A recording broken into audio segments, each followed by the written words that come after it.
Good evening, everyone, and thank you for joining this special Independent Socialists in Wellingborough meeting this evening. And we're very privileged to have a link with the group in Berlin, the Left in Berlin. And we have two speakers who I'll introduce briefly in a second. We'll be opening a discussion, debate, Q&A session on the implications of the recent German election results and the wider issues that that throws up for socialists, for people around the world, and in Europe.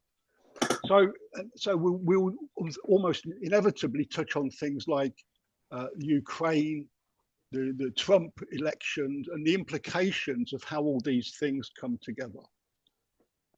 But I'll formally want to introduce now our first speaker, Jitske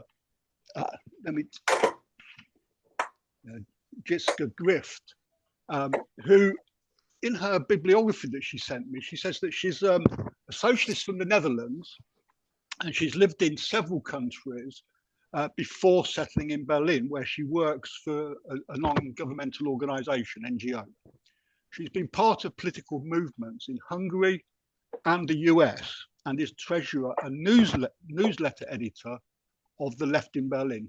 For those of you who don't know, Left in Berlin is a group which produces a regular weekly newsletter about what's happening in Berlin and German politics generally. Well worth subscribing to. And Jitske has degrees in political science and geography, and has researched the far right in Europe and abortion disinformation. And please, Jitske, if you want to add anything to that when you start. The second speaker will be Phil Butland, who's a socialist from Bradford. So he's a Brit abroad, from Bradford, Northern England. He founded the Berlin Linke Internationals and is now active with the Left Berlin and Socialismus vom unten, or socialism from below, I think would be the translation, Phil, if I'm not correct. Alongside his political activities, Phil is the curator of the Cinephil Berliner film blog. He's also commissioning editor and contributor to the Left in Berlin. So welcome, and Jitske, if you want to kick off, that would be great. Yes, thank you, Paul. Yeah, I don't have anything to add to that biography. Then again, I was the one who sent it to you, so I might be a bit biased there. Yeah, so the way Phil and I discussed sharing this meeting is by having me talk a bit about the background, and Phil talking more about the AfD itself in Germany.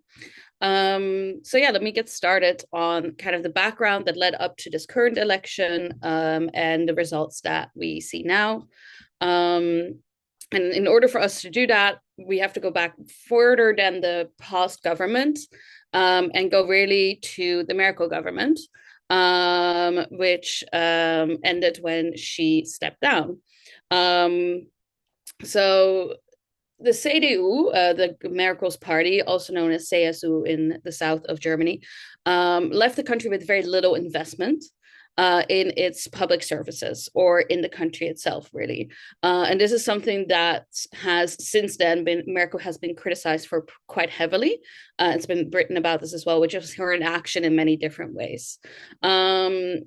So this inaction and this little investment in public services has led to Germany facing some pretty devastating problems.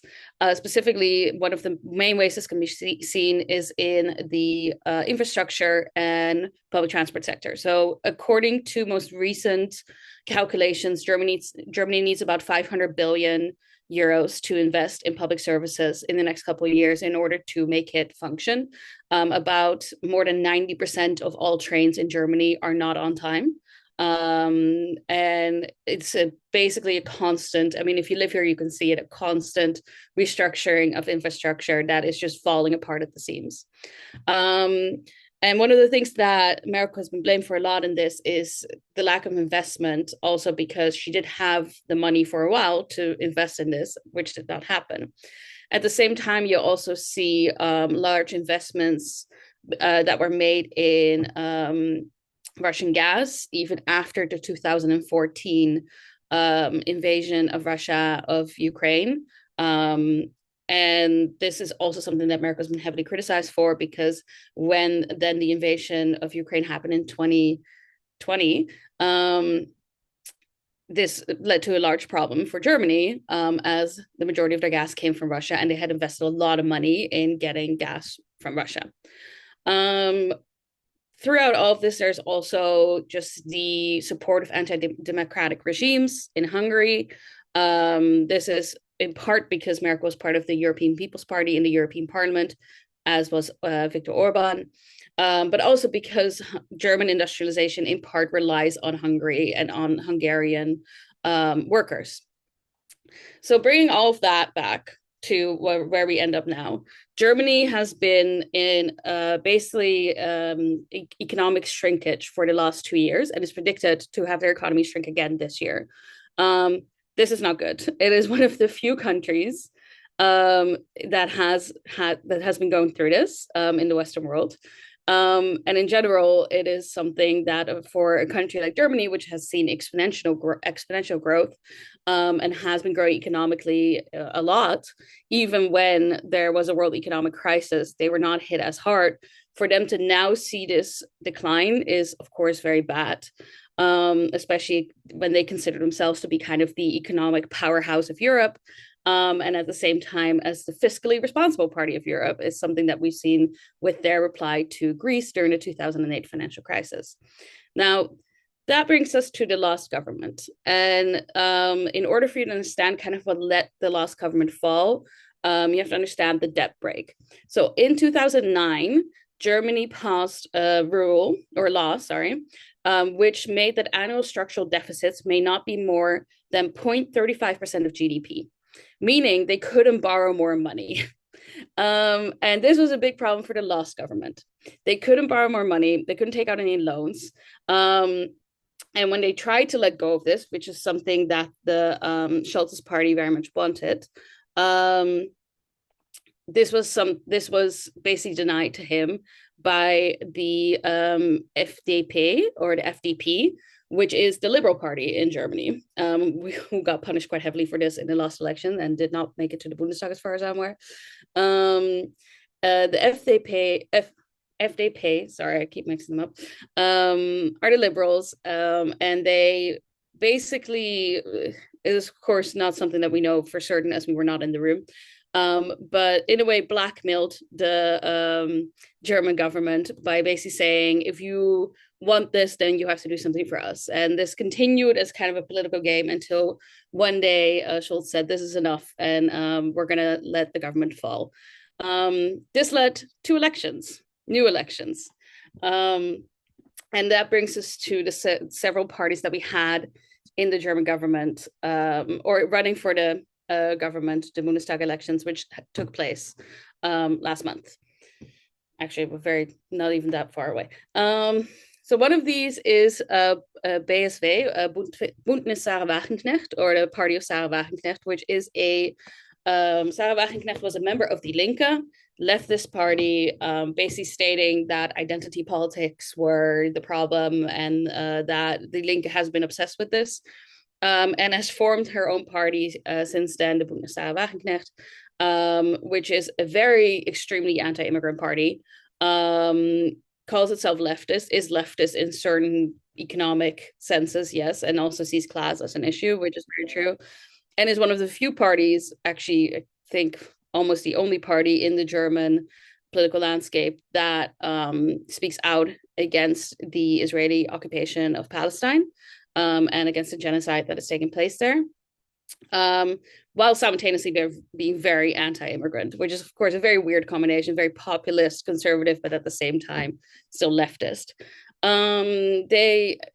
To understand kind of their political program, I guess the best way would be to say is that they want something similar to the Gulf states, which is Europeans live in Europe, and then other immigrants can come and work here, but then they leave.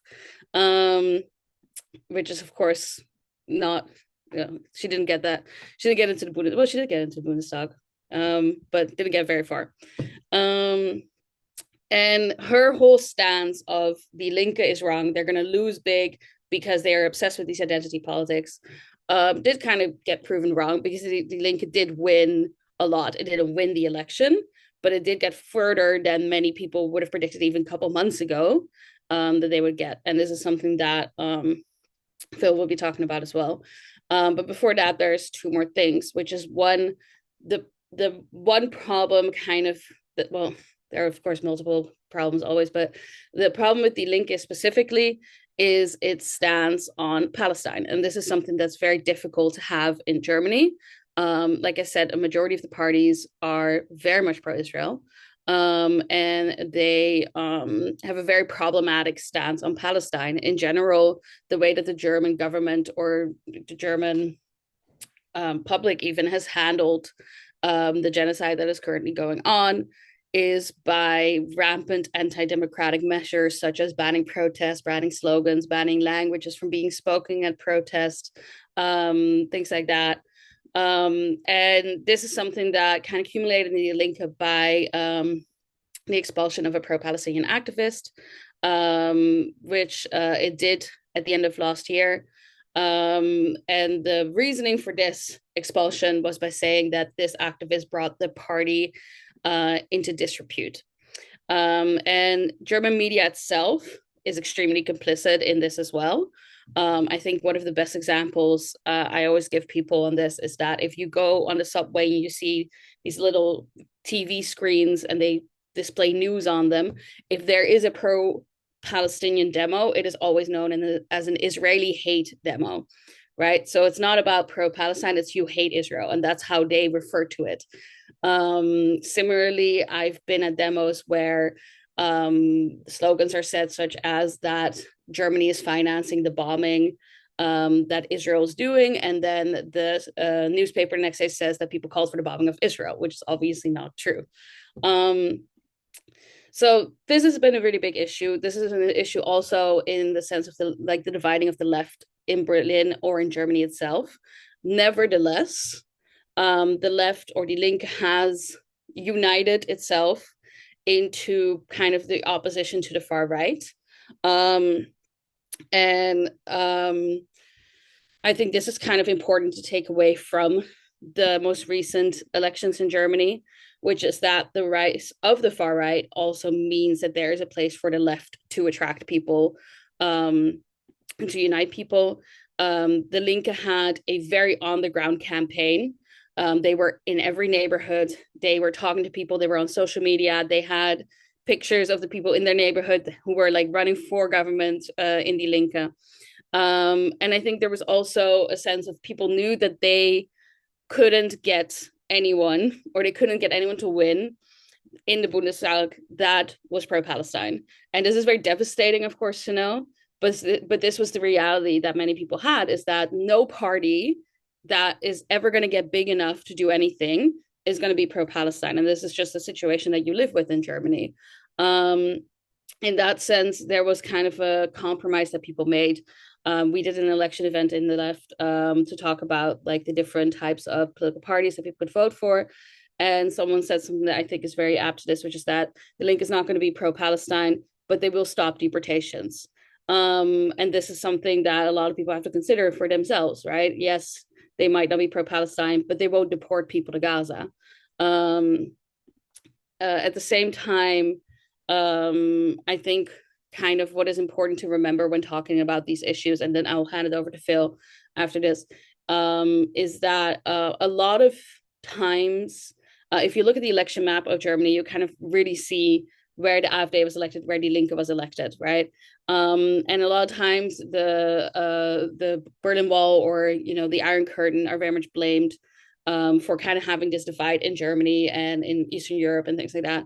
I really want people to take away from this that poverty does not inherently make you fascist, and that when we talk about this, it's not just about the poor who are turning fascist because they're poor, and there is many, many, many more reasonings that lead to these parties coming up and using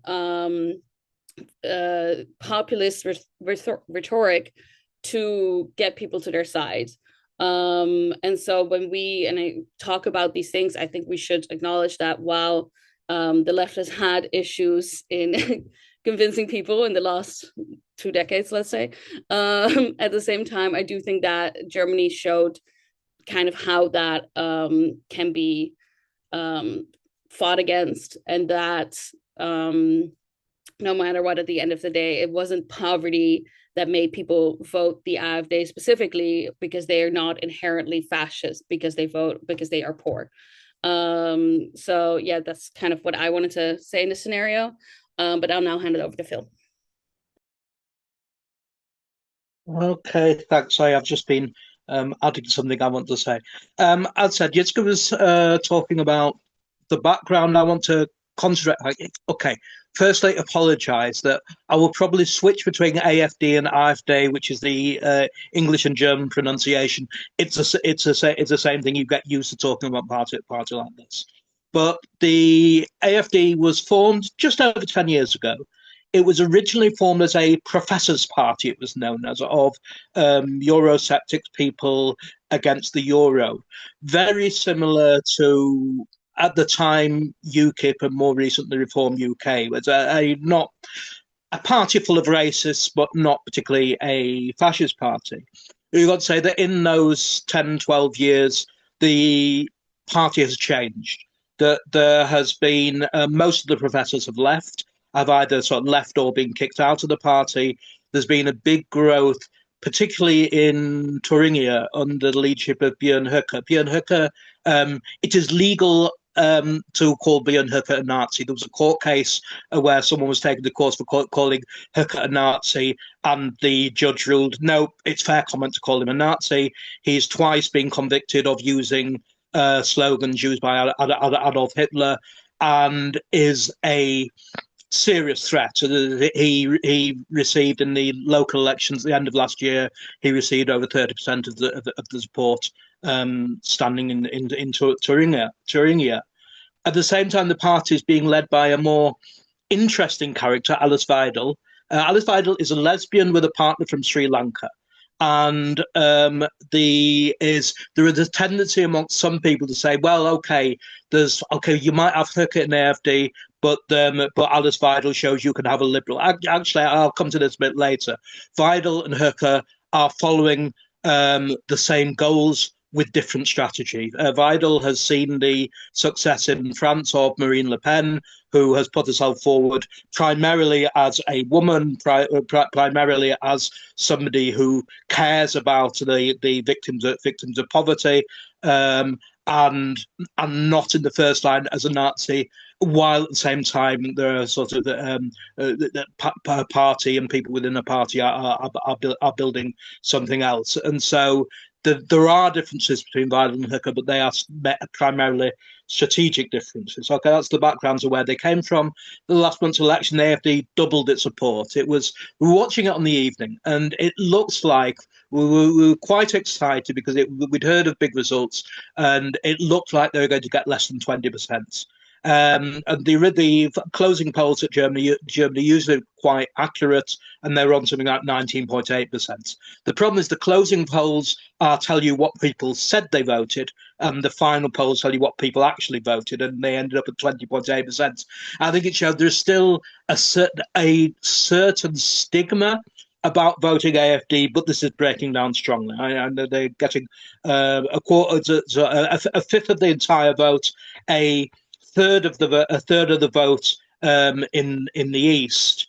Why they're doing this, I think, is partly to do with the economic problems that Jitske talked about, but also because at the time of the debt break, at the time they're saying they can't increase spending at all, pretty much the first act of the new government was to double the military budget. Now, ostensibly, this was to help Ukraine, but increasingly, this doubled military budget was used to fund the genocide in Gaza, which meant that all three of the ruling parties, the SPD, the Greens, and the FDP, all had significant losses in the election, and the AfD was in the best position to pick up this votes, plus the CDU, which did well as well.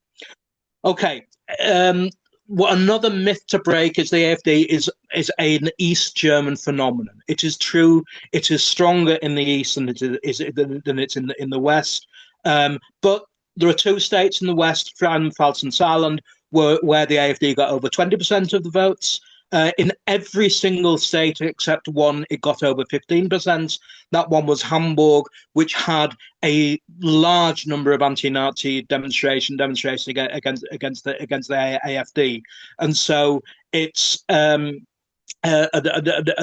so it is picking up votes throughout the country at the same time as it's consolidating itself not just as a nasty racist party, but as a fascist party. At the end of 2023, so for just 15 months ago, there was a major scandal when leading AfD members met with out-and-out Nazis and people from the identitarian movements in Potsdam to discuss remigration. Remigration is the forced deportation of 15 million people from Germany. This is something which would not be possible without massive state violence. It became embarrassing for the AfD shortly. The remigration became one of the key slogans of the AfD campaign. The other key slogan of the AfD campaign was Alles für Deutschland, Alles Weidel for Deutschland. Alles for Deutschland was an election campaign used by Hitler. And so the open fascism of the AfD is something which is getting stronger. You might remember last Christmas, there was an attack at Magdeburg Christmas market, ironically by a supporter of the AfD, but this was not mentioned a lot. Alice Weidel went to Magdeburg, made a speech where she called explicit for remigration, and in the aftermath of her talk, there was attacks on migrants inside inside Magdeburg. This January, the AfD had their conference. There was a leaflet given out in the form of a plane ticket addressed to passenger illegal immigrants, and said the passenger is to board at Gate AfD on 23rd of February, the day of the election, from 8 a.m. to 6 p.m. With the bottom of the bottom of the ticket, only remigration can save Germany. Now, this is mainstream in the AfD. They're calling for deportation of 15 million people, forcible deportation of 15 million people. There were two responses to this. And there's obviously the AfD were gaining support, not necessarily gaining the support because everybody supported the deportation of 15 million people, but because of the great disappointment with the ruling government. And I think you've got to be clear that it's not simply that Germany has turned into a fascist state, but pretty much all the parliamentary parties, certainly the government parties, responded to the AfD racism by trying to be more racist themselves. In September and October 2003, the Spiegel magazine, one of the major magazines in Germany, had in consecutive months a front page interview with firstly with Annalena Baerbock, the leader of the Greens, and then with Olaf Scholz, the leader of the SPD, and the Chancellor of Germany, both of whom called for massive deportations. I think the quote from Scholz was "deportations in great style," and this was taken up as well by Friedrich Merz by the CDU, and so we had an election campaign which was completely dominated by the different parties saying who could deport the most people. The idea was that okay, maybe if you talk tough on migrants, then you'll gain votes for the AfD. It had absolutely the opposite effect. It had the effect of legitimising the AfD in the similar things that happened in France in the 1980s, where out of worry about what was then the Front National is now the Rassemblement National, the parties surged to each try and be more racist than each other. And Jean-Marie Le Pen, then leader of the Front National, said, well, people preferred the original to the copy. And actually, a lot of his views became legitimised. We're having a similar process happening in Germany as well. In Germany as well. Now, this would be horrible if that was the only part of the story. But there was another response to the AfD, and this was we saw on the streets. They mentioned the reportation of the Remigration Conference about 15 months ago. Hundreds of thousands of people were demonstrating in the wake of that. There was a huge demonstration in Berlin, but also throughout the country. In January this year, so 2 months ago, the AfD had their conference in Riesa in the east. 15,000 people travelled through the night to blockade the conference. On the weekend before the election, 100,000 people demonstrating. And I think if you want to know why Die Linke did so well in the election, it's because for complicated reasons, Die Linke was seen as being the party which was, let's say, the party which is least bad on deportees. The party was somehow symbolic of the people who wanted to stop the AfD.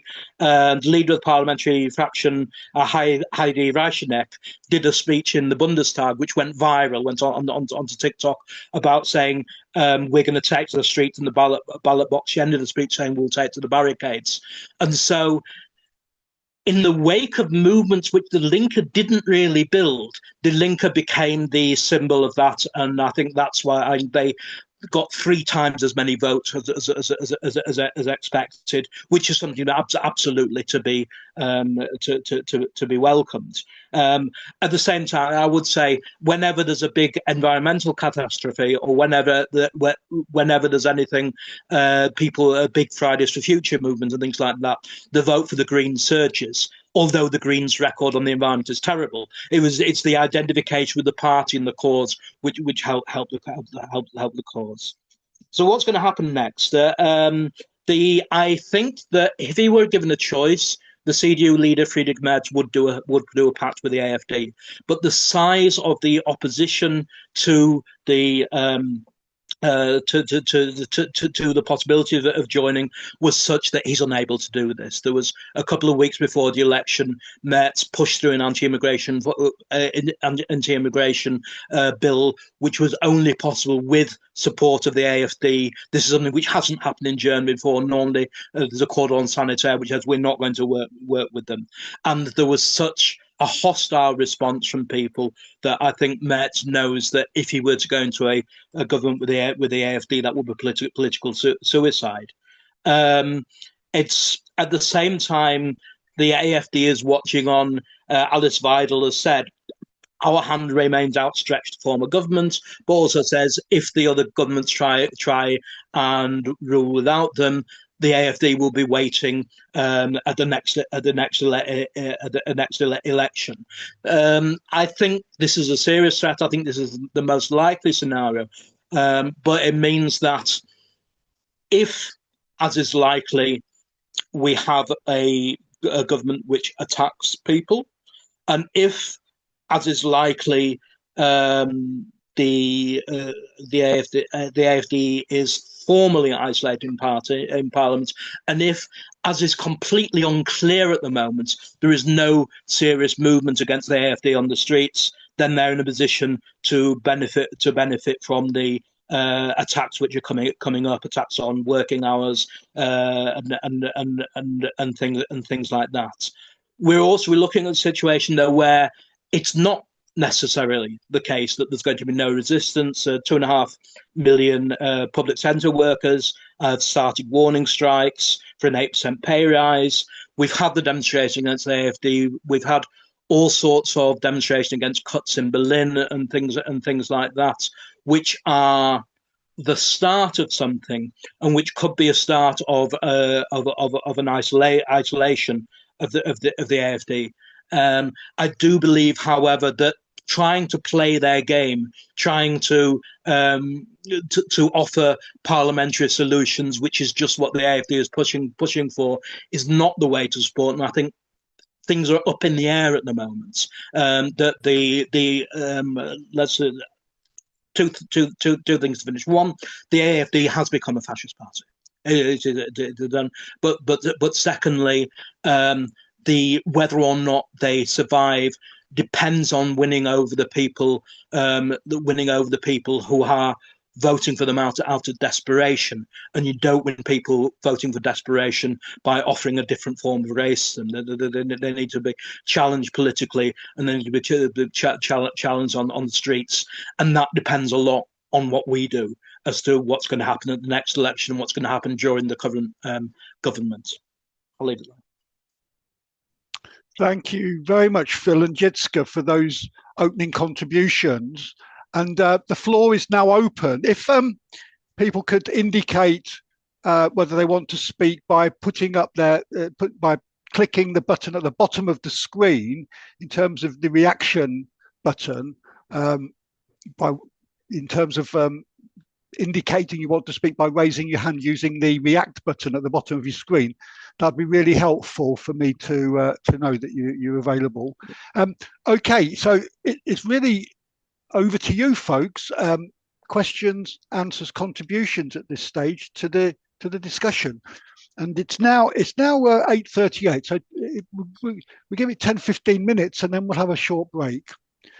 Joseph, you've got your hand up first, so if you unmute, you are unmuted. Yeah, thank you both for that presentation. I've written 2 articles recently about the German elections, one before the election, one after the election, for anti-capitalist resistance. And I lived in Berlin in the 90s. I'm fairly familiar with the German history and political scene. I did make the comment that after the Linke became the largest party in Berlin, that Berlin bleibt rot, Berlin remains red, which was the famous slogan of the left in the Weimar Republic, because it's like Hitler hated Berlin and he intended after the war to move the Reich capital to Linz in Austria because Berlin was so infested with lefties. So I'm glad to see that that tradition at least continues. A number of interesting points about where the AfD are getting their vote. Yes, it's predominantly in the East. I would suggest one of the reasons why they do well in Saarland is because Sarah Wagenknecht's partner, Oscar Lafontaine, former leader of the SPD, is based there, has some support there, and I suspect that may have had some influence. The other interesting thing is about the transfer of votes, because of course it's a PR system, is that I'm completely opposed to Sarah Wagenknecht. I always call her the George Galloway of Germany, because I think they have a similar type agenda of being, anti-woke and for the sort of white working class, essentially. I think she found a lot of support by arguing on a very sort of basic level that the German workers' gas bills were going up because of the war in Ukraine. It's a very, very populist argument. Why is your gas bill going up because of this war? And I think that those sort of arguments hit home. But I was very pleased to see that they sank in the general election. Now, they are part of this tradition of the red-brown current, which I'm always very, very suspicious of. She's dallied with the far right. Apparently, she threatened to take illegal action against one of the German television networks for not including her in the big debate, and argued that, because we could be the kingmakers with the AfD in the new government. Saying things like that shows, where her direction of travel is. So I'm very, very suspicious of that whole movement. But the transfers of votes, because one of the arguments her party used was they would lap up far right votes, but in fact, they didn't. In fact, a lot of the votes that they took were from the SPD and people like that. Now, the SPD's position, I think, is very interesting. I've got a friend in Berlin who's an SPD activist.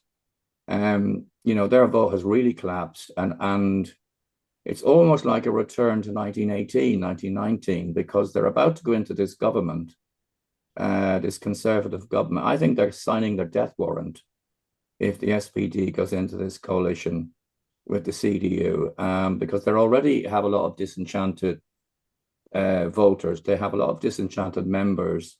I'm just wondering what the process has been about sounding out their own membership about this, because if I was the SPD, I think it's an existential question. We've seen in other countries in Europe, social democratic parties going in. I mean, the France is an example. I mean, the French Socialist Party has almost disappeared. But by entering into this coalition, I think this could be the end of the SPD. The other interesting thing is Musk's intervention to support the AFD, and this is of course part of his program of building like a fascist international and supporting a string of parties across Europe. And I'm just wondering what impact his intervention had. I mean, I know the AFD loved it, but I don't think it had that big an impact actually with the German electorate, in terms of vote. And just the point about Israel and anti-Semitism. I mean, I'm a historian. I tried talking about anti-Semitism and Palestine demos with friends in Austria and Germany and on the left, and it's just impossible because they're completely blinded. I mean, I know why, but they're completely blinded by the history of the Holocaust. They just cannot conceive of people going out and marching, for Palestinian rights. I mean, I think you said, Yitzka, the anti-Israel hate marches. I mean, they're completely unable to rationalize that. But it's interesting that Die Linke, I mean, I've been very critical of Die Linke's stance on Palestine, but they have improved recently. I mean, they got rid of the Zionist faction. I think they had a faction in Berlin. They got rid of them. And they had a candidate in Neukölln in Berlin who was actually very pro-Palestine. I think he's Turkish or Kurdish or something. He got a very big vote, and all of his literature was very pro-Palestine. So I am optimistic. You may correct me, but I am optimistic that I think Die Linke may be beginning to turn, in the right direction, so to speak, on that. Thank you, Joseph. What I propose to do is, if anyone else wants to speak, now is your time to put your hand up. And if not, I'll return to Phil and Jitska to respond to what Joseph has said. So if you want to, Tony, you've got your hand up. Yes. That's it. Yes. I think I'm unmuted, aren't I? Yeah. No, you unmuted. You unmuted. I'm right. Yeah. Two questions. One was to do with the status of migrants in Germany. Is there a background to that status being somewhat insecure? I'm not, I'd be interested in more information at this point. I know Germany invited many before Syria and so on. Many Turkish workers have worked in Germany for many, many years. But my understanding was their status is makes them vulnerable to this, to what's going on. The second question is to do with the left and Linke's viewpoint on increasing militarization in Europe. It seems like other countries are for various reasons, they're moving towards greater spending on the military. I'd be interested in where Germany is on that. The hidden agenda there seems to be to do with economic revival and pumping money into armaments industries. Where does the left stand, and how is it going to? Because those seem quite strong messages across Europe. Oh, we've got to rearm.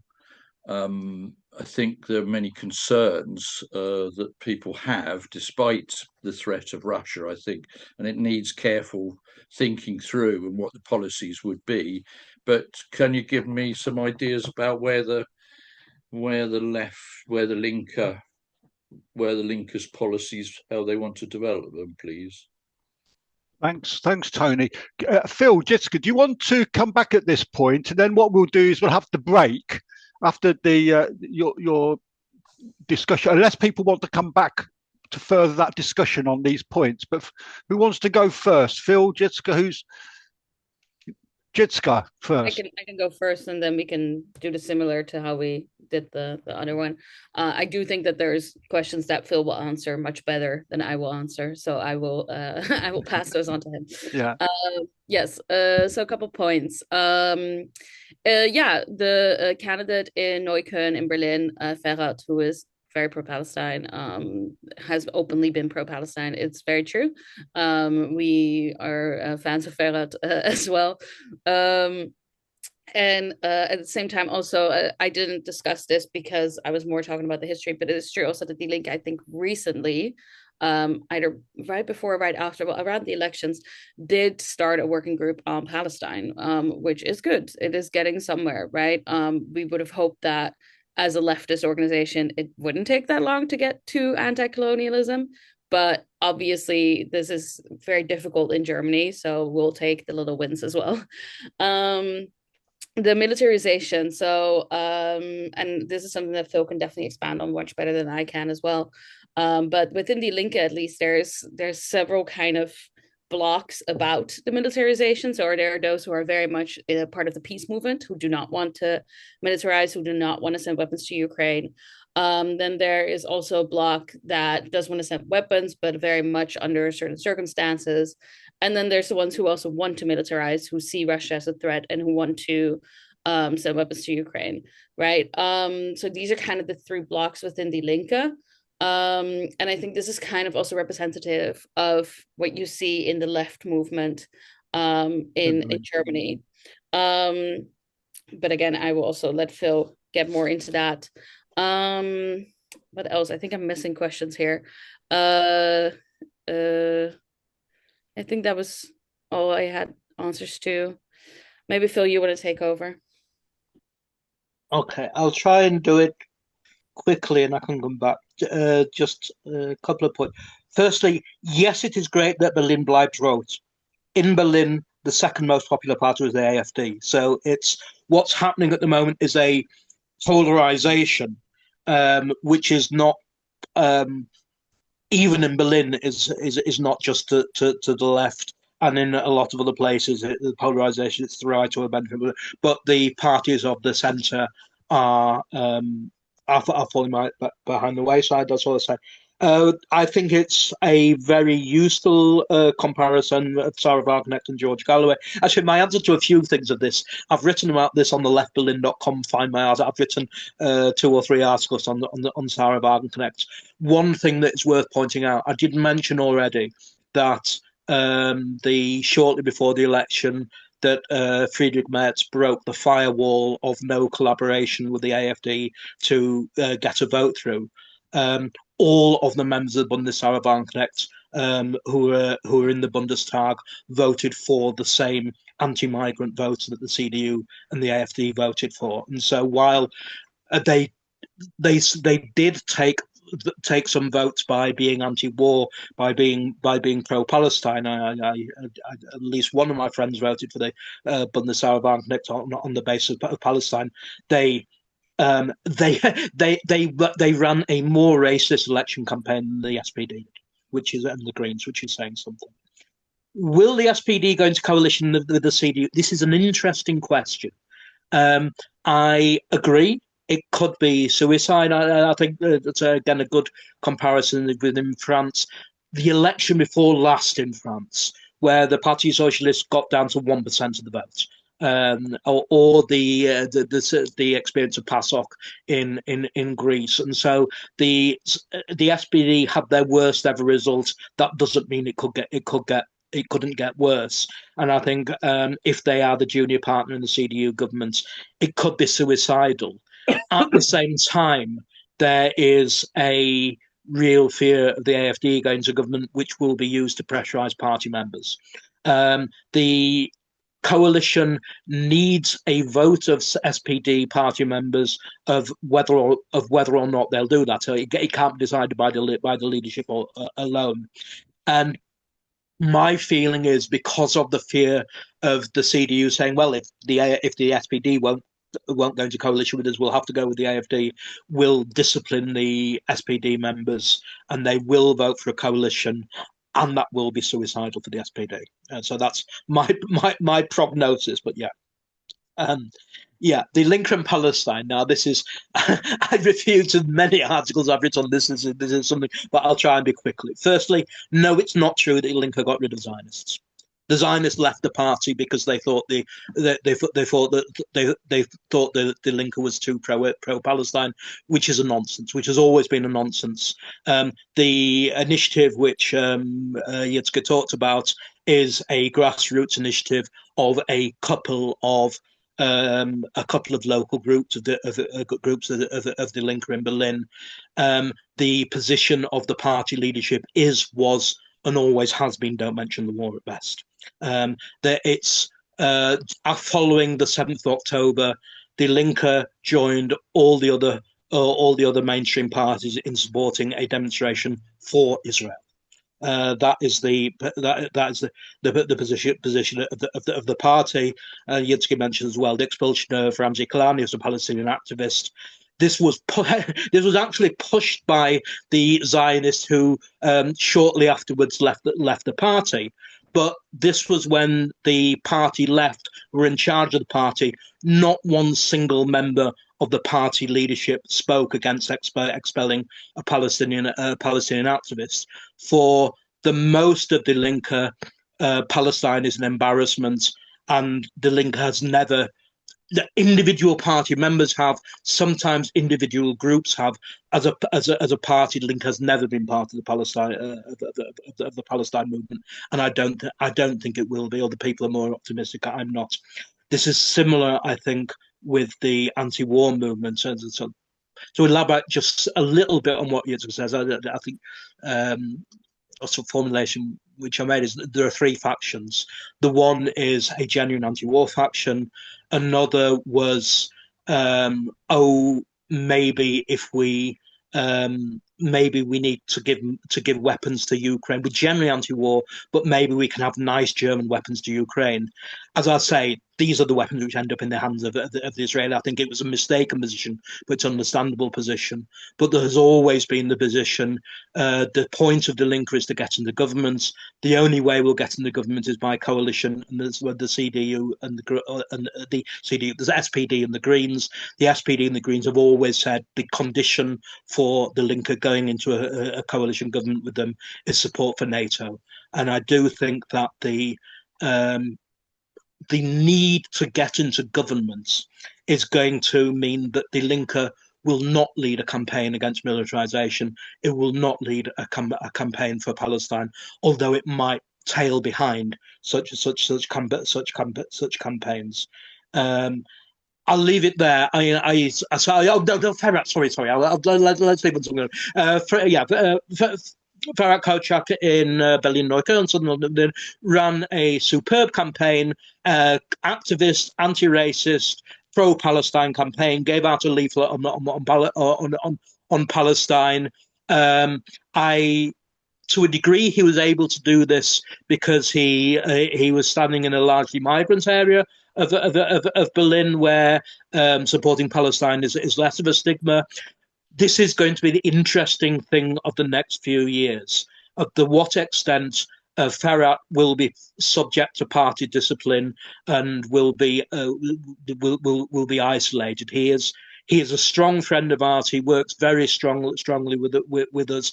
I hope he does very well, but I'm not sure he's going to be able to get out of the discipline imposed on him by a party which is more interested in becoming, quote, fit to govern, and not just fit to govern in a specific migrant area. I hope I'm wrong on that, but it's going to be interesting to follow what happens with him and what initiatives he's able to take, because he is a superb person and he has contributed a lot to our movement. At this point, does anybody want to come back immediately on the issues that have been raised, or should we take a break here and come back after, say, 10 minutes? What do people feel?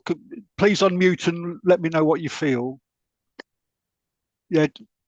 Joseph. Yeah, I just wanted to ask them both about the Musk intervention, if they thought that had any impact. Oh yeah. Okay, let's deal with that quickly, and then we'll have a break. The Musk, yeah. It's difficult to say, right? I'm not an AfD voter. I don't know. I'm not in the brain of AfD voters. I will say that Musk is a American who speaks English and does that when he also speaks to the AfD. I was joking earlier that one of the reasons that I think sometimes we go a bit unnoticed as the left in Berlin is because we speak English, and a lot of times we're just not on the radar of a government or people who are not looking for English speaking things. And I think this sometimes, I'm not saying the Germans speak English, they speak English perfectly fine. But I do think that they have a bit of a blind spot. I mean, I'm Dutch, so in the Netherlands, speaking English is very common, and it's very common also in the political sector. This is not something that happens as much in Germany. I think also Elon Musk might think he's a really cool person. I don't think that the AfD voters specifically are looking for that. Could he have convinced some 18 to 20-year-old kids, predominantly men who are angry about the state of the world? Probably. But I don't think it had as big of an impact as maybe he would have thought it. Of course, any capitalist who supports the extreme right is something we should be worried about. But it's not uncommon, and it's not something that I think will be the main cause of the rise of the extreme right in Europe. But it's definitely something to pay attention to, of course. Thank you, Jessica. I'm going to call the first half of the meeting to a close now. I'll just add that, of course, in Germany, and I think there's been a slump in the sale of Tesla cars since Musk's intervention. He's not, I don't think he's particularly popular amongst Germans generally, and his intervention wasn't welcome at all. So there may have been some IFD voters swung, but it was probably completely the opposite, and had the opposite effect in that respect. But I'm going to draw this part of the meeting to a close. So we come back in 10 minutes, 10 past 7, 10 past 8, sorry, English time, 10 past 9, European German time, if that's okay. So 10 minutes, and you can, you can, if you want to unmute, you can chat while I'm going to stop the recording. People can chat if they want to, or you can go away and make a cup of coffee. But I'm going to stop and pause the meeting now. Okay. Good evening, everybody, and welcome back to this meeting with the Left Berlin, the joint meeting between Independent Socialists in Wellington and the Left Berlin. Yeah. Guten Abend, Kamerade. I think is that correct? Is my German okay? No, Kamerad is an old Nazi thing. Genosse. Genossen. I thought that was member. I thought Genossen was no, member. Genossen's comrade. Kamerad is sort of comrade, but it's got all sorts of Nazi connotations. So no, I wouldn't use that. I apologise for that. I did check with my wife, and she seemed quite happy with Kamerad. But anyway, we'll go past that. Who would like to kick off? If somebody doesn't want to kick off, I'm going to kick off. Anybody? Nobody. I'm going to kick off then with a question.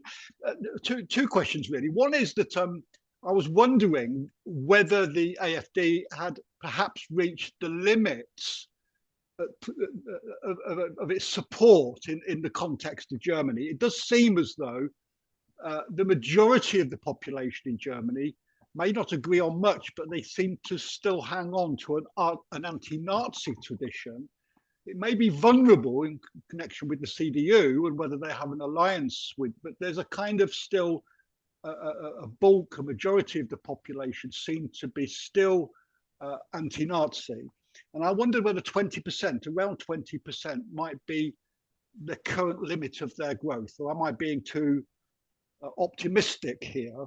And the second question is how far does the situation in Ukraine and the shifting position on that, how is that influencing German politics in a wider sense, not just within the left, but within society as a whole? Are people still generally pro-Ukraine, or is that changing? So two questions there. So Phil, Jitska, whoever wants to kick in first. Jitska? I think this is a question that Phil is way better suited to answer. I'm going to give it to him. Okay, Phil. He has written about this very extensively. So You've drawn the short straw, Phil. Okay. Actually, can I answer one of the earlier questions first? Oh, just very, very quickly. I agree with Yitzka on Musk's intervention. Musk's personal intervention probably didn't count for much, but two things. One, Musk's financial intervention is very, very worrying. The AFD is a fascist party, and if you have the richest man in the world giving you a lot of money, that is a serious intervention. And I think in terms of what the AFD is being able to do with his money is much more serious than what he's been able to do. Also, yes, there's been a slump in Tesla cars. Just think who buys Tesla cars. It's not the core audience of the AFD. So I'd be wary about that. But no, I don't think his personal intervention would. Okay, has the AFD reached limited support? Yes, there is an anti-Nazi tradition amongst AFD voters, amongst others, I would say, which is why Alice Weidel is doing tactics she does. In France, there is an anti-Nazi tradition, and Marine Le Pen looks as if it's not has not reached the limits of her support. I think the reason in which both Le Pen and Weidel have pursued the strategy they have is precisely because of this anti-Nazi tradition. Because to go up and say, "Hey, I like concentration camps," which is pretty much what Björn Höcke does, it appeals to a certain constituency. It doesn't appeal to others. To stand up and say, "Hey, I'm a woman and I'm worried about these corrupt politicians, and we need something else." In the absence of any serious left alternative, I think the AFD can. They just doubled the support since the last election. They doubled the support. The potential to go further is there unless they're not stopped. Okay, to the Ukraine. Are people pro-Ukraine? I think most people are anti-war. And different people interpret anti-war as different things. But I think I said, okay, here's what happened. I said one of the first acts of the traffic light government, the SPD Green FDP governments, was, well, they did two things. One, they said debt break means we can't afford anything else. And two, they said we are doubling what we're spending on weapons. This is at a time where, as a result of both the debt break and the sanction on Russia, you'd go into the supermarket to buy some cooking oil, which last week was €1 and is now €6 or €7.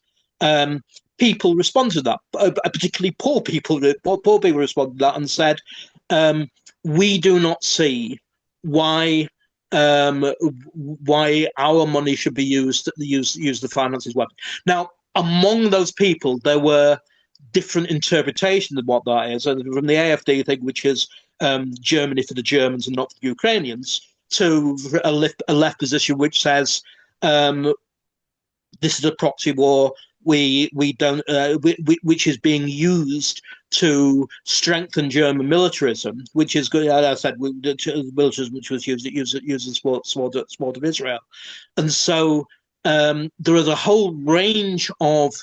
There is such a range of opinions that on the Left Berlin website, we don't have a single line on Ukraine. We said on most things, we have pro-Syria, anti-fascist, and so on Ukraine. Well, some people believe this, some people believe this, some people believe this, but the feeling that German militarization was happening at the expense of both the German and, to a degree, the Ukrainian people is one which is strengthened amongst the public, especially as all the major parties, except the Bundesverfassungsgericht, the AFD, and to an extent the Linke, were saying, "Hey, yeah, we need more weapons." And that was unpopular amongst the people. It sort of about how Ukrainians could be helped. There was a whole range of opinions in the population and, to be honest, in the left. Thank you very much. I think that's not dissimilar here in the UK. There's the Ukraine situation's created huge divisions within the left on the UK, not on dissimilar lines. Those that are anti-war, to those that support Ukraine's right to determination and see Russia as the main aggressor, to those that essentially see Russia as responding to NATO's threat, and therefore the Russians are the victims. So it's a range of views, and probably not dissimilar in Germany. Anybody else want to come in at this point? Joseph again. Yep. Yeah, sorry for hogging the questions. Well, you're not, because you're not hogging the question because nobody else is coming forward. So Sue, Roy, Atta, Don, Anthony, Zoe, Derek, Mel, Kate, please put your hands up and come into the discussion. I've got two questions. One is a very practical one, and the other one is slightly more nerdish. So the practical one is, I mean, I've had a look at your website. Obviously, you're politically unaligned, I could say. You're not obviously linked with any particular party, but I would hazard a guess that you're probably closest to Die Linke. So I'd just like you to answer that. But the other question, the more nerdish one, is my background is as a historian of Eastern and Central Europe. And I believe that the most central relationship in Europe historically is always between Germany and Russia. And I think I did my thesis on Ukrainian nationalism and the Weimar Republic. Even the Weimar Republic was very anti-Ukrainian nationalism because they wanted a good relationship with Russia. Now, the AfD is very much in a historical tradition. You know, if you have agreement between Moscow and Berlin, I think it's as I said, the most fundamental relationship in Europe. So I'd like to ask do you think that's still a strong aspect of, German foreign policy? Obviously under Merz, it's probably not, but it's always there in the background, I think. Phil, did you want to come in, or Jessica? Yeah, just the first part of the question, especially if we are close to Linke. Yeah, I would say we're close to the Linke. So originally, the Left Berlin actually comes from Die Linke. We used to be the Linke Internationals, something that I think Phil partially mentioned as well. Due to the events happening after October 7th, we separated ourselves because we could not agree on the Palestinian stance of the Linke. But I would say we are close. However, many of the people that are part of the Left Berlin are, have many different political opinions. So I wouldn't say that every one of us is close to the Linke. But of course, because of, the fact that we used to be the Linke Internationals, there's a lot of personal bonds that we still have with people, and we still collaborate with them. That's just undeniable. But yeah. And then the second part, and I think I'll give it to Phil after this as well, because I think he can give a better answer, or at least a more substantial answer than I can give you, which is that you're correct. Yes, Germany has historically had a very close relationship with Russia. Something that I also mentioned is that Merkel invested a great amount in Russia, and the friendship between Putin and Merkel, or between Russia and Germany, as much as Putin might not have been a great friend, it was very strong. And I think in this sense, it's also why the German public was hit much harder by the consequences of the sanctions that were leveled against Russia, and the consequences of the invasion of Ukraine, than perhaps the Netherlands. And I think this is largely because Germany was dependent on Russia for many things. Like Phil said, from one moment to the next, all of a sudden, your cooking oil is worth €6 instead of €1. I also think that this, in the general public, has led people to not be as favorable towards Russia because of what happened afterwards. The government, it's obviously complicated because I don't know the stance of every political party. I do think that if they could have peace sooner, they would prefer it over continuous fighting. But they are also part of NATO, and they're also part of this stance of fighting in Ukraine. But I think Phil can definitely add on to this as well. Yeah, okay. I'll start with a couple of things on the first question because it's interesting and it's easier to answer. The trigger for us breaking ties with the Linke with Palestine, but it wasn't just Palestine. Though, I would say the tendency towards electoralism, which meant sacrificing opposition to NATO, which meant being effectively, the Linke made no contribution towards Black Lives Matter, that the Fridays for Future movements, there was strong arguments from the party, well, there's no point in getting involved in that because it's the Greens who will gain electorally, which is true, which is no reason to ignore one of the most important movements. And so that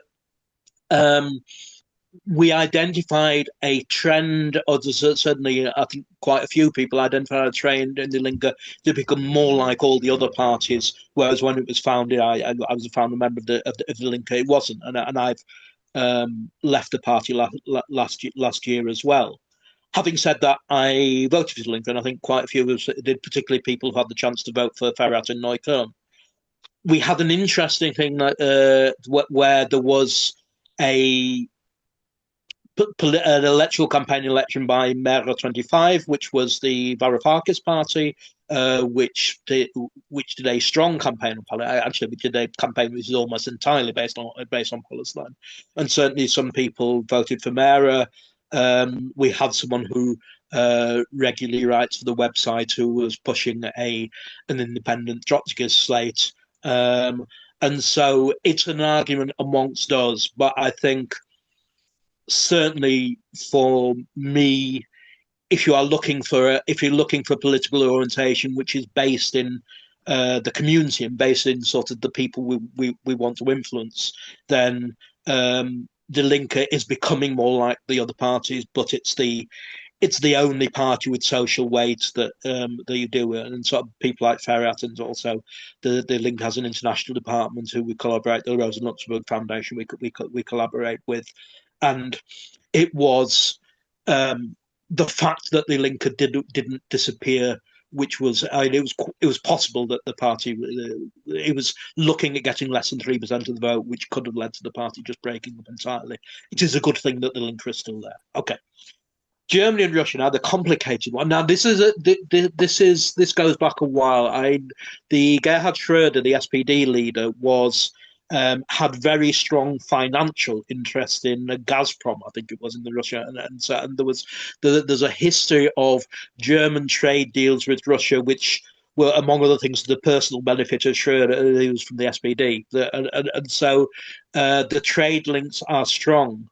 I think you need to remember as well that half, no, not exactly half, but but a significant proportion of Germany was primarily East Germany, and anybody of a certain age who was from East Germany, the second language you learnt in school was Russian, not English. And so there are cultural ties with Russia which are long lasting. At the same time, I think we see that there is a shift in US foreign politics, which is identified with Trump. I think it goes further than Trump, which is to ignore Europe and to concentrate more on a fight against China. And there are shifts inside the German liberal left, among other places, to say, hey, we need a stronger EU, we need an EU army. And Germany has been a strong advocate of an EU army, which has been fighting in Mali and other places for quite a while now. Now, that is a different strategy to working with Russia. And so I think the Trump presidency is going to make this, let's say, it's a discussion amongst the ruling class whether you want to tilt towards Russia or whether you want to tilt towards the EU, or whether you want to tilt towards the USA. It's an ongoing discussion. It's an ongoing discussion. I think the trend at the moment is to tilt away from the USA, but and short term, it is a push away from Russia and towards the EU. I don't think that will be better for us particularly. And I think it's more towards the EU of Frontex than any solidarity. But it does account for some of the election results in the East, that people in the East, I think, as Yitzka said, are not particularly pro-Russia, but are anti a war breaking out in Eastern Europe because they're the ones where the battleground are going to be, and so certainly against a overly hostile relationship with Russia. Thank you. Anybody else with their hand up? No, I'm going to follow up with a question, and then I think we'll bring the meeting to a close. I mean, it's now 8:30, and I think, and in Germany, of course, it's 10:30 now, I think, isn't it? So both 9:30. Sorry, 9:30. Oh, 9:30, of course. 8:30. Yeah. Now we're ahead. Yeah. Sorry, but it's time for your bedtime soon, isn't it, Phil and Jitska? No, but I've got something cooking, so yeah. we need to put it to an end soon. But a question around refugees, yes, which of course featured highly, as you both suggested, in the German elections, and the AfD are calling for this mass deportation of people. I mean, one of the things I remember very clearly and very distinctively about Germany in recent years is that my wife and I were very proud of the fact that Merkel opened the door to refugees. And for a short period, at least, well, it went on for quite a while, Germans seemed very proud of that tradition of opening up. And about 2 million, I think it was, Syrians and others were allowed to enter Germany. And but that seems to have virtually disappeared, or at least is significantly weaker now.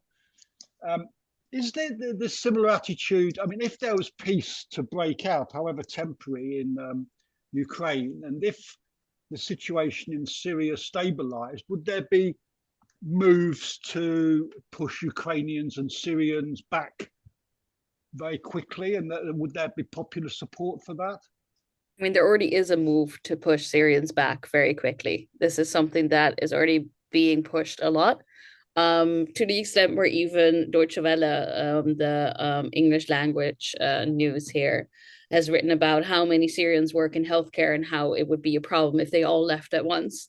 So that's not out of the ordinary. I think the German government has recently, as soon as really the fall of the Assad regime, also stopped taking any asylum applications or really processing any form of asylum or permanent residency or things like that for Syrians, with the thought, well, eventually we'll just send them back. And this has been pushed for a while now.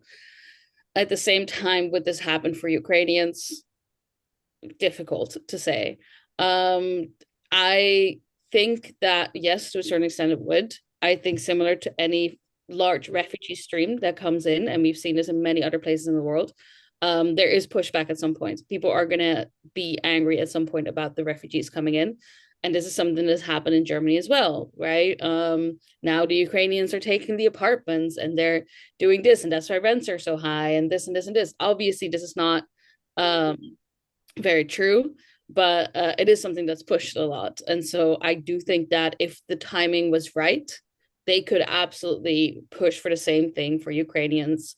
If there was peace, if there was a relative safety, because even looking at Syria right now, right, can we say it's 100% safe for people to go back? Absolutely not, especially considering the most recent events. But relative safety, aka Assad is gone, so you have no reason to be here anymore, is enough for the Germans already. And I think that they would feel the same way about Ukrainians. And I see in the chat here, someone mentioned there's a very high proportion of Syrian healthcare workers. Absolutely. And the German healthcare system is already falling apart. So it's not great if a lot of people leave. But for the German government, what's greater is if they leave than if they fix the healthcare system or if they get more people to come in. Because the refugees are bad. You know, that's the rhetoric. That's what people are saying. That's what they want you to believe. And this is very commonly accepted in almost all parties. Yeah. Phil, do you want to? Oh, I thought I was mute. Yeah, I think, okay. It is for a different meeting to talk about what Merkel did and what didn't. But I think a couple of things we need to be careful about. Merkel took a strategic decision when there was a large number of refugees on Germany's southern border, that it was tactically a good idea to take the refugees and absorb them, and she was prepared to lead a fight in her own party to get this done. One of the leading people on the other side of this fight was Friedrich Merz, and he's now the chancellor.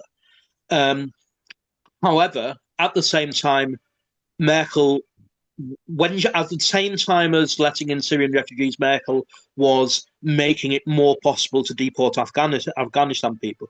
She was also introducing an idea, literally in I think the same month as the big flood of Israel, Merkel for the first time used the word imported anti-Semitism, which was a way of saying Germany never had an anti-Semitism problem until the Arabs arrived. And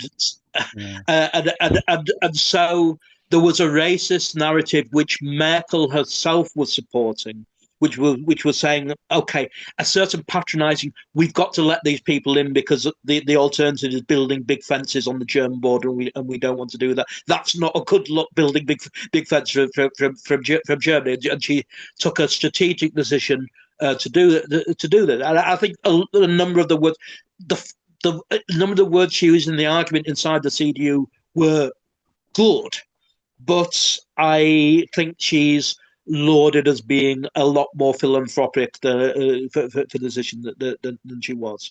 I also think there is, because of the way the narrative has gone, is who is seen as a refugee and who isn't. Because Ukrainians are blonde, because they have blue eyes, because they don't speak Arabic, because they are Christians, the rhetoric which is employed to other refugees works less well against Ukrainians than it does about others. There was this week, now if you are I can't remember what they're called, second party Ukraine, I think they're called. If you left Ukraine to come to Germany, but are not a Ukrainian citizen, you can now be deported. And so which is mainly aimed at things like Syrians who came through Ukraine to Germany.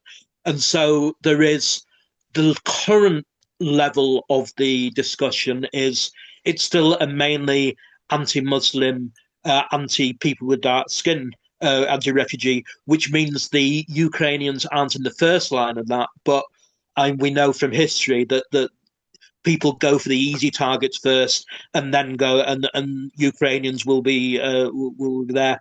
And the fact that pretty much all the political parties are supporting this narrative means that it is not a great time to be even a Ukrainian refugee. And the other thing, I think Yitzka said it, but the other thing, and the fact that the Germany, and particularly Berlin, has a housing crisis because no party is prepared to sort of build new houses or to tackle landlords and reduce rents.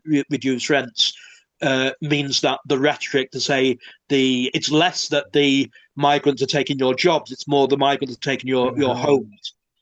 It hits with people who are having difficulty finding somewhere to live. And what is important is whether whether there are people and whether there are organisations who are standing up for this. When the Syrians first came to Germany, there were huge reception committees at the stations. The sort of when people stayed, people welcoming them. There were huge demonstrations. I think 240,000 people were at one of the demonstrations in Berlin, which was saying we are for refugees. There was a big surge of support for the Greens, who were who were perceived as being the pro refugee party, as Sarah Barnes-Knecht was saying, things to Linke, very anti-refugee. And so the European elections just after 2015, there was a surge in support both for the Greens and the AfD, because the refugee issue polarised people. But the potential of people who will come out and support refugees are there, but this needs the campaigns to be there. This needs to build a campaign. In the absence of any campaigns, then it's quite easy for people who feel pro-refugee to feel isolated and say, well, it's only me, and let the anti-refugee rhetoric win. Thank you. Okay, in the absence of any other contributions, I'm going to close the meeting now, and just to thank Jitska and Phil for their contribution on what I think's been a really excellent meeting, and I'm really pleased that we organised it, and perhaps in the future ISW may think about other forms of links with groups abroad as well. And I wish the Left Berlin all success and for your continuing work. I have posted on the chat information about the Left Berlin and the website and how you can join their mailing list. I subscribe to the mailing list and I found it really interesting. Keeps me in contact with German politics and what's happening and the campaigns, and there's also some really good resources. I notice you regularly publish stuff on Palestinian films and books and resources that are available, and so it's an excellent little newsletter and website, and it's in English, of course, so I don't have to practice my German. So thanks again to Phil and Jessica. Please pass on our best wishes to your comrades or Genossen in your group. And if for those who are ISW supporters, could you remain online, please? I'm going to stop the recording now. So, but anybody else, please, you can stay if you like, but if you want to log off and do whatever you want to do for the rest of the evening, please do. Auf Wiedersehen. Auf Wiedersehen. Thanks, everyone. Now I'm going